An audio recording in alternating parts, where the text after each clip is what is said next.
In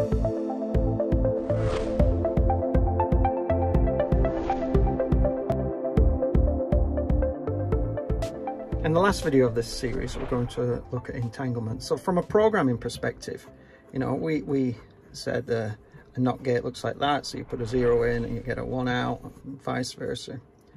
And we also looked at the matrices, the matrix algebra that causes all that. And the same with the Hadamard gate, which essentially puts us into a state of superposition. So I can draw it in between two, a spin up state and spin down state, if you will, here. The next gate, or the gate that really creates entanglement, is called the C0 gate. Looks a bit like this. It stands for controlled NOT. So essentially, if the gate is a 1 and this is a 0, then the NOT function happens and becomes a 1. If this still is a 0, that's a 1, and that will become a 0. Now, if that turns to a 0, regardless of what the input is, you will always have a 0 on the output. You cannot really physically connect two qubits together or copy the state of one qubit to another qubit. So we use the C0 gate to programmatically do this, but in reality, or in our circuit that we showed earlier, we may have two qubits like this,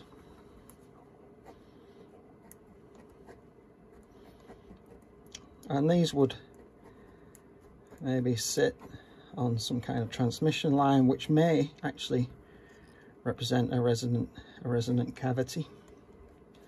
And what's happening in this, as we do the C0 process, if you will, we're getting constructive and destructive, and it's controlled interference between our two qubits. And this really comes into this really makes the quantum computer be able to do things that regular computers can't, because this process of constructive and destructive interference allows us to guess numbers that we don't know. So if, for example, if we had an unknown, if we had a black box here with an unknown number in it, I'll just write unknown, and we wanted to test it to see if that number was a 1, then we would run it through some kind of quantum algorithm that may look like this. Hadamard gate, maybe a NOT gate here, Hadamard gate here, maybe a C0 here, and so on. And we could use this to test whether the unknown number was a 1 or a 0. And because we're in a state of superposition here, we know that when we make the measurement, we make one measurement, we make one guess, and it's a high likelihood that we'll either know that the number in there was a 1 or the number in there was is a 0. It's fairly benign when you look at this in terms of just 2 bits acting together. But say you had 8 bits, so that would be 2 to the power of 8, so that would be 256 guesses. So that's getting up there, and it exponentially increases. And at 72 bits, I mean, which is just a regular RSA encryption nowadays, that number would take many, many years, maybe up to hundreds of years, to crack using the most powerful supercomputer technology that we have.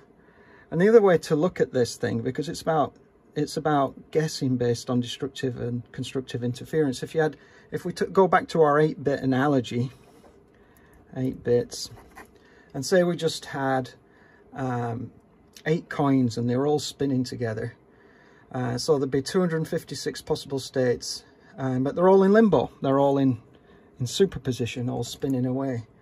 And we know that one of those states could be the right state. So when we collapse the state, essentially if we bang our fist on the table with all the coins spinning, we can increase the probability of each coin falling heads or tails to give the correct answer by the right organization of our quantum gates.